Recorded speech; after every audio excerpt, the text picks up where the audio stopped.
triple digit silver in 5 to 10 years is totally in play. And generally when things are pushed down like that for decades, when they finally break out, they usually not only find their fair value, but then they shoot much beyond the fair value into something that's overvalued.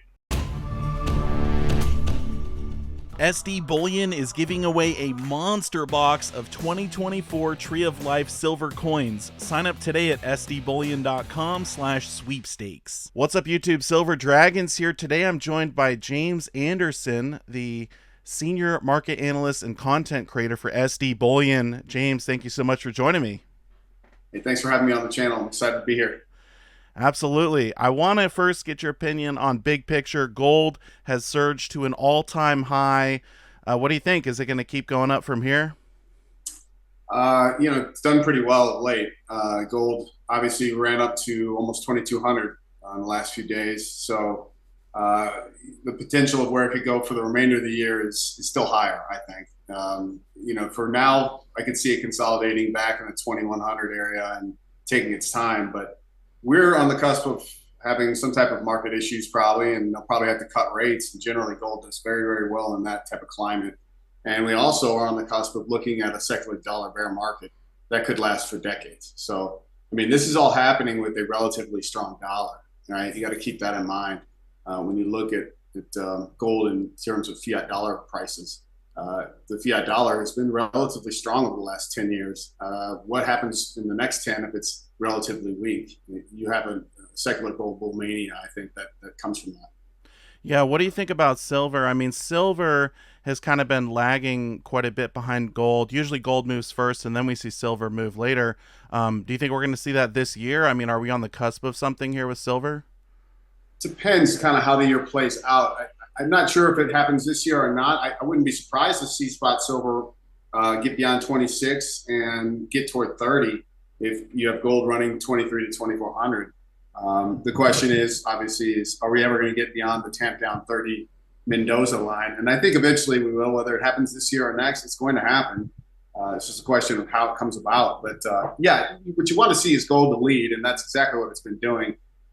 Gold has been leading very strongly, and the gold-silver ratio in spot terms is close to 90. So that's pretty good value for people who have a long-term view on silver and kind of understand the fundamental drivers for it in the next 5 to 10 years are pretty good. So it's one of those things where silver can laggard and it can really frustrate you. And there's a lot of people out there who thought it was going to, get beyond 30 a few years back, and it obviously did not, and it's been consolidating. So it's given people who have a long view time to position, but there's been people who've been in this for a long time and they're kind of beaten down and tired. But there's a certain thing that silver does. Once it gets beyond 26 and 30, it can really move quickly. If you worked or lived through the market in 2010 in silver going into 2011, the price of silver, the spot price doubled in a matter of 6 months. So a move like that is certainly around the corner, I think, for silver. It's just a question of exactly how it comes about.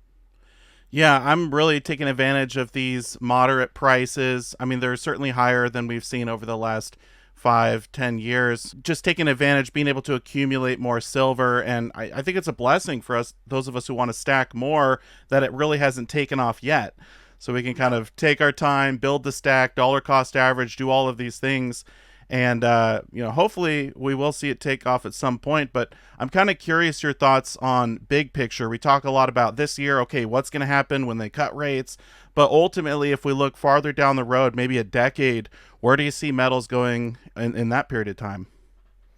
We're going to go through some charts later on here that'll talk about it in relative value terms, because once we start tossing out fiat dollar prices, it can get really stupid in terms of we don't know necessarily how bad the dollar secular bear market can get and what could occur in terms of dollars relative purchasing power. If you have a situation where the dollar really goes through an inflationary trouble, triple digit silver in 5 to 10 years is totally in play. People think that's crazy, but if you look back and just use the rigged U.S. CPI government, consumer price index, even that, if you're looking backwards in data terms, the silver spot price high of January 21st, 1980 was roughly 50. And looking back in today's dollars, using their rigged data, it's 166 in today's fiat dollars. And if you think that this silver bull market is going to be bigger or potentially meet what that was, which I think it will, $166 an ounce sounds crazy right now, but that's just the suppression and the decades of systemic subsidies that essentially the world has been giving people who've been buying silver. It's been dirt cheap for far too long. And generally, when things are pushed down like that for decades, when they finally break out and they finally start to find a fair value, they usually not only find their fair value, but then they shoot much beyond the fair value into something that's overvalued. And that's where we're probably going to go. Yeah, I think there's a lot of potential this year to see kind of the run up start. We have the Fed cutting rates. A lot of people are looking at that. Wars going on, obviously. There's an election around the corner. So a lot of potential. I mean, do you think this will be the year where we see everything start to run up, or could that even be pushed out a few years from now? It just depends. If you get a deflationary problem like banking crisis, where all of a sudden the systems, falling apart, that generally is not good for momentum longs running headlong into COMEX and ramping the price higher, right? Until the government comes in and starts doing all the currency creation and the infinite QEs that we continually see. That's generally when you have the momentum crowd come back in and gold and silver start really running. So the downside risk in silver is not super high because fundamentally speaking, it's, to see spot silver go beyond 20, you'd have to have something extremely terrible happen in the global economy. So you're sitting at 24 and, the risk on the downside is pretty minimal. And then on the upside, if it gets running and off, if it gets beyond 30, it's going to be quick in terms of the move it can make from 30 to 35 to eventually in the mid 40s. That can happen in a matter of months. So, you could be in a situation where you're looking at bullion in the 40s an ounce, and it's like, well, is that real value long term or not? You're gonna have to start asking yourself that question: is it even worth continuing to add the position at that level or not? These are the questions that are probably coming up in the next, might be probably next year. I would think by that time it's possible that we could have it run there. So we'll see. Anyone who talks and says in exact terms and that they know they're lying to you. Nobody knows exactly what the future holds, but the charts and just the general fundamentals suggest, and the way the wind's blowing at the moment suggests that, yeah, silver can get moving toward 30. And the question is whether or not it'll get through this year. It'll be hard to see. I would imagine it'll get close, but it won't get over this year.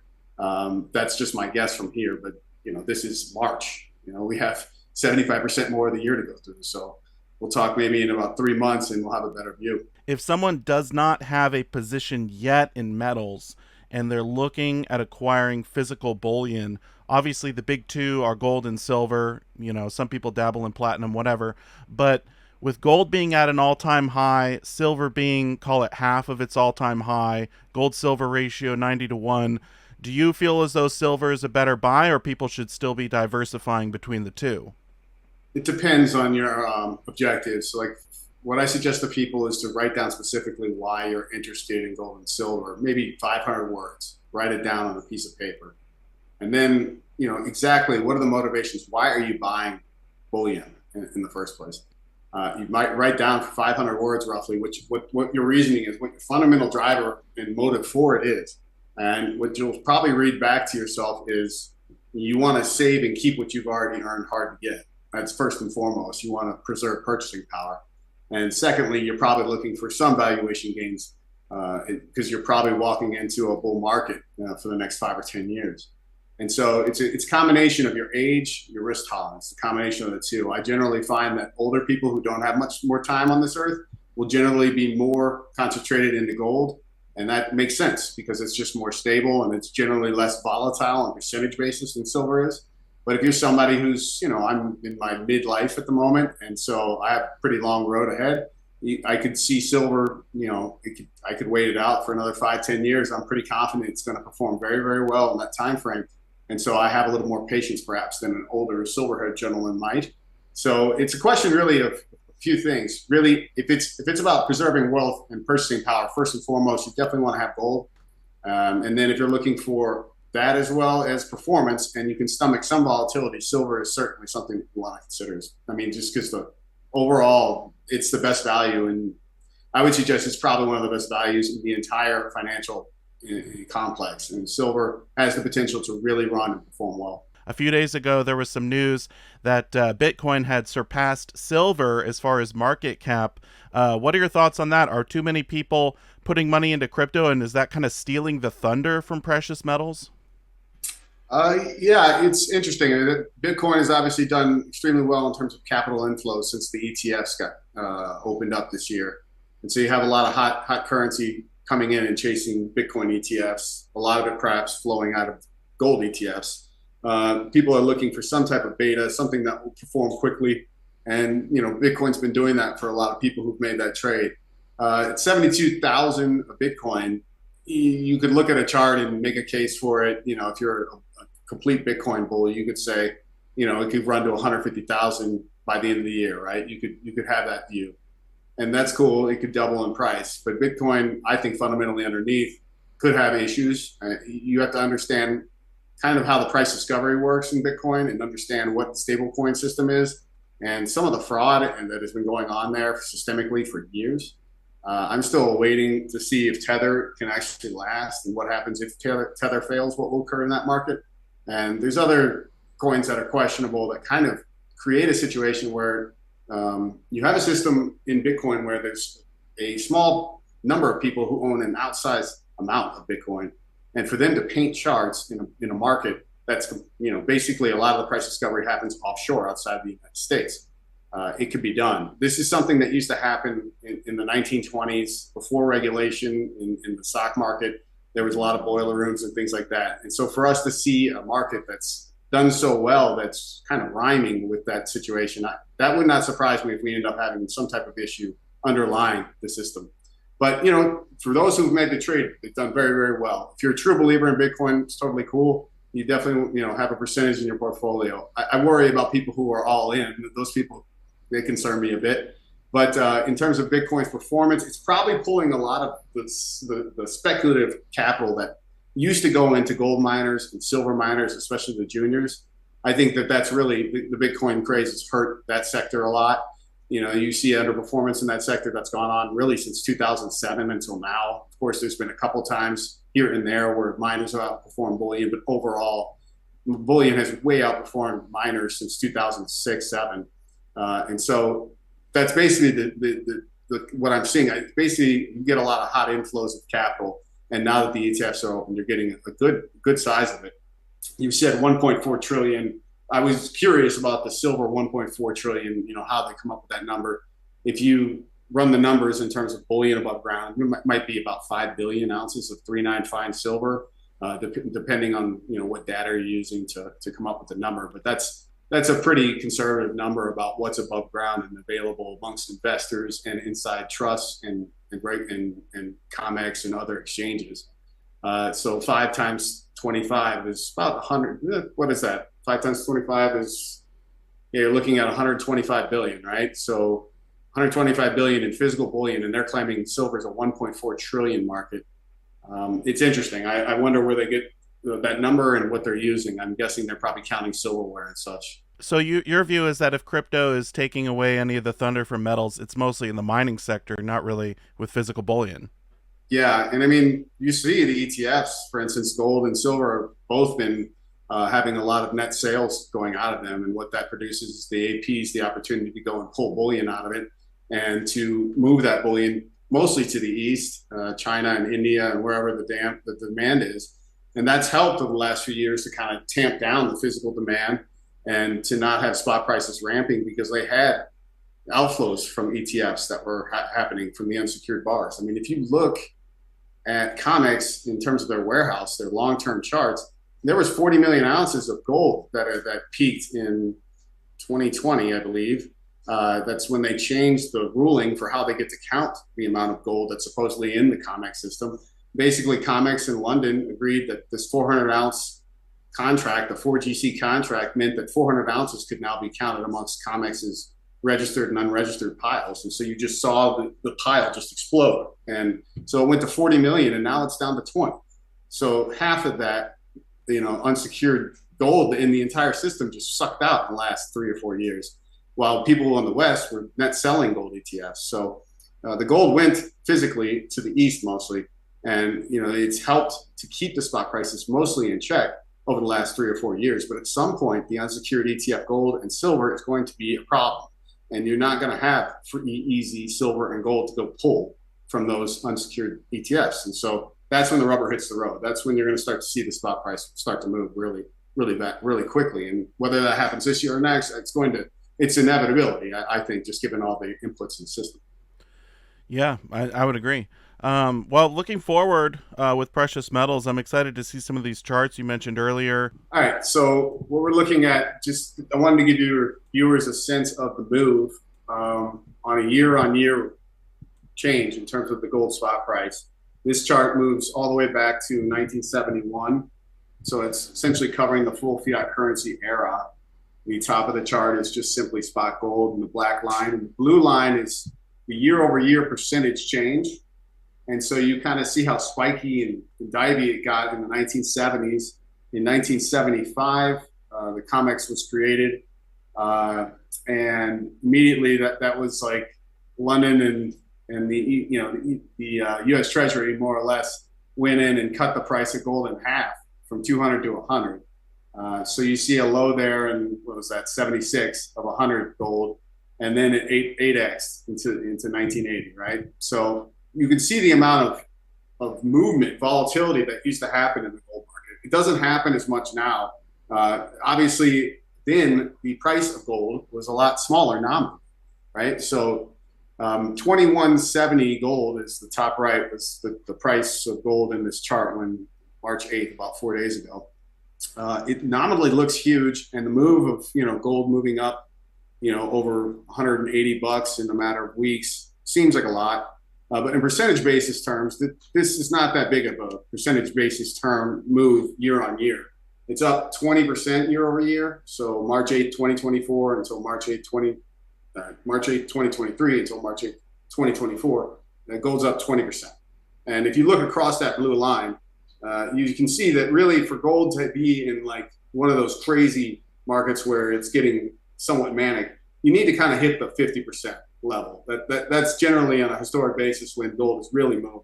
It's happened, I can just look with my eyes, it's happened probably 5 or 6 different times, 7, 8 times throughout the full fiat currency era. So this move right now, I'm happy actually that it's kind of consolidating and taking its time. You kind of want to see gold lead slowly.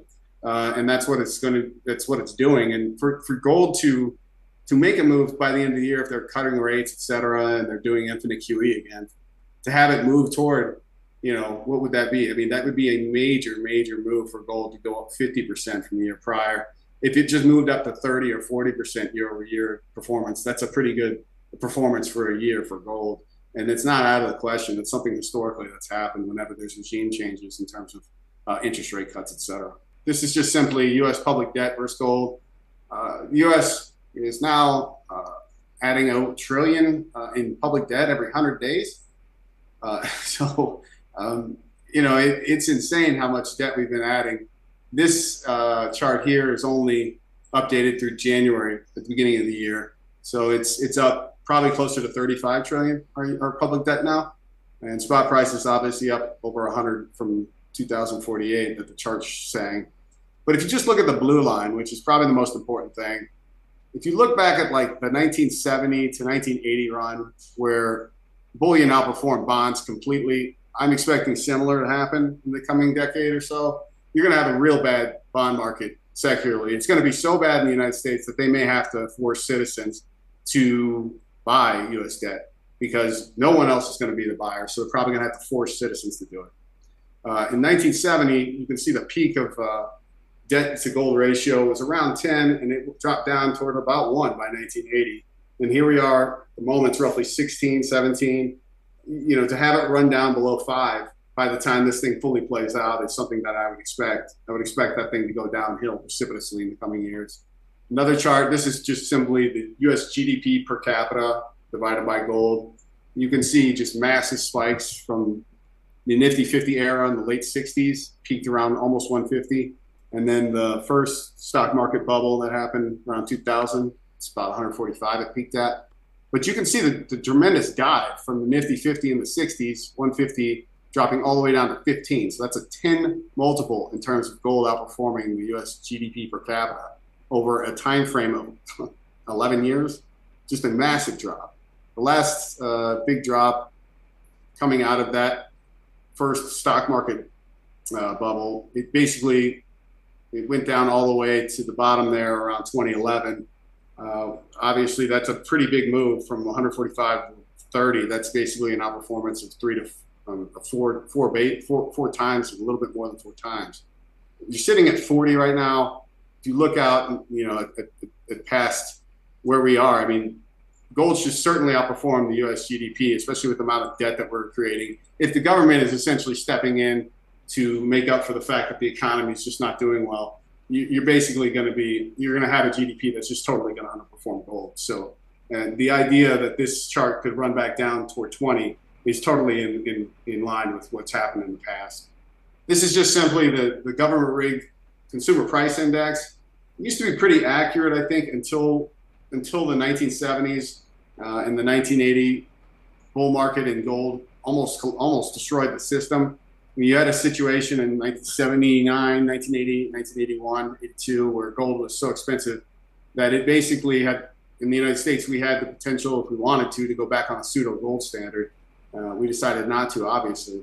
But this data from 1980 onward, from this peak to now, so we're looking at 44 years. So for my lifetime, basically, for the last 44 years, the government has increasingly been rigging the consumer price index after the 1980 scare that they had. And it makes sense because the government has to do that because they're the biggest debtor in the world. They owed payouts on Social Security and other various annuities that they have to pay out based on interest rates and based on inflation, right? So what they want to do is keep the inflation data lower and make it look as if the inflation is lower than it is. So they'll claim inflation. Obviously, people know this. I think who've been listening for a long time here. They'll claim inflation's 5%. It's probably running more toward 10%. And so even on this, with their rigged data, if you go back to 1980, the high, it was 50 nominally in 1980. But if you look back in today's fiat dollar terms, just using their rigged data, it's 166 was their peak, right? If you look back at 2011, I mean, this number is probably closer to 70, the 2011 high of 50, right? And so generally, like, you have silver here, it's been consolidating, it yo-yoed back and forth, been consolidating, probably going to have another run up toward here and then eventually 50. So once you get that going, you're basically in a new secular bull for silver. And my expectation is 50 eventually will get knocked down too, and you're going to be off to the races, probably in a few years. The nominal dollar amount is not as important. It's more or less what it's going to actually buy in real terms. So this is a really, really big chart in terms of the S&P 500 in the United States, which is a large index for the stock market. Over this chart spans 130 years, and it's divided by silver, so it gives you a sense of when silver was cheap or when silver was expensive. When the chart goes very high, silver is very cheap in U.S. stock market terms, and when the chart goes very low, silver is getting expensive in terms of the U.S. stock market. And so you've had dips before in silver. The biggest dip, obviously, was in 1980, and that's what that huge black line dipped down toward. The low looks like 2.35 roughly. But I want you to kind of pay attention to where we are right now, which is you're looking at a situation where we're about 220 at the moment, 220. So you basically take the S&P 500, which is roughly 5,000, you divide it by the spot price, which is 24, and that's how you get this number. If you look back, there's only been one other time when this got as terrible and as silly as it's gotten, and that was in the first stock market bubble, and this is just simply the second one that we're in. And it's another tech-driven one, right? Everyone has all this belief that AI is gonna create value for everyone. So we're having this rally of late. But the market capitalization right now, I think, what is it? There's like 10 companies that run about a third of the entire value of the S&P 500, and I'm not confident that it's going to last. My confidence suggests that this is going to roll over and come down sharply in the years coming. You have a situation where we're near 220, but if you go back toward some of the support levels here, for it to run back toward 42, the low in 2011 was around 25 right here. Right there is April, March 2011, where it spikes low. My suggestion is, yeah, you're getting below 42. You're probably going below 25 before this is all said and done. It could go below 13 even. But this whole area, you get silver start running back in this area. You know, if you're someone who's over concentrated in silver at that point, you might want to consider selling a little bit and taking some profits and moving it to some other asset class that you think has better value. But this is a move. You know, if you go back to 25 roughly, you're talking about a move in terms of silver versus the S&P 500 of 10 times in value. Like if you held silver from now until it goes down toward 25 and sold it and bought the stock market, you're able to buy 10 times more of the US S&P 500, right? So when I look at S&P 500, it's some of the most overvalued it's ever been.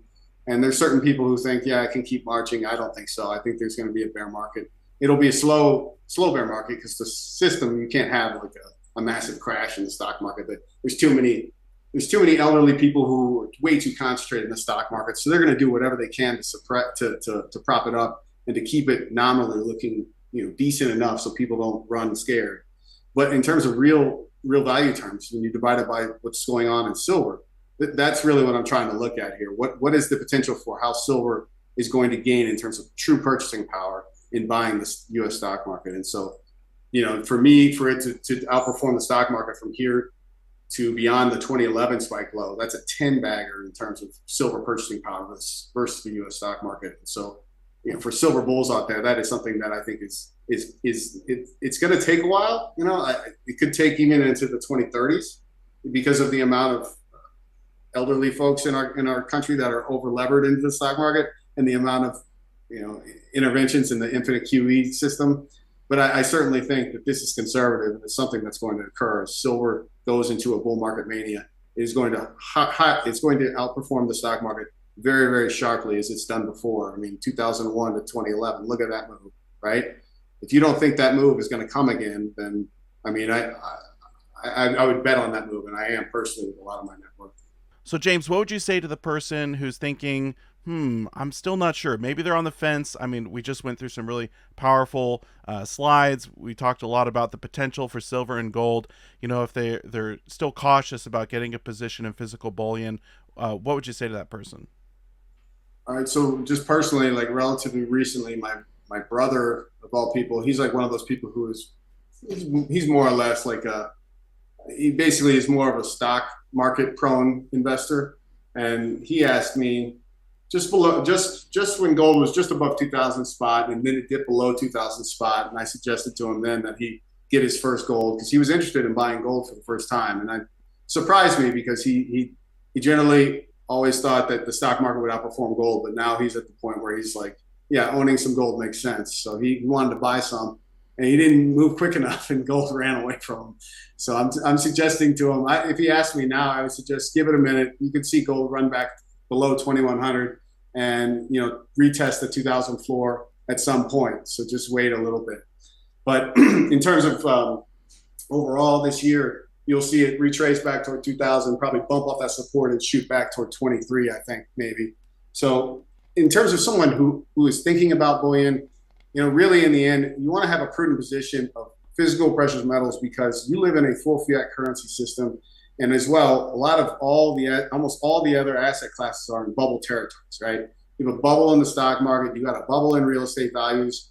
The bond market had like a 40-year bull market. And so you're going to have a bear market in the bond market inevitably. I think it's already here. It's been masked for the last few years, but it's happening. I think you're going to have a bear market in the bonds. You're going to have a bear market in the US dollar, I think, in the coming 10 years, 15 years. And so you have a situation where bullion is still relatively cheap versus all those other asset classes. You don't have to own, a huge amount of your net worth in bullion to be able to preserve your purchasing power.